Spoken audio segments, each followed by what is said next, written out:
economic development. Economic growth is concept when compared to economic development. It indicates the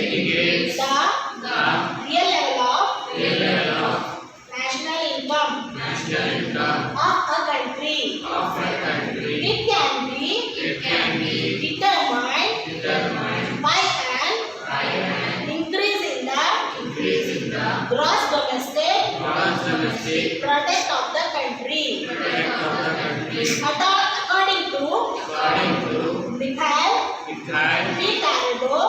Tarado, economic growth is study process by which the productivity capacity of the economic is increased over time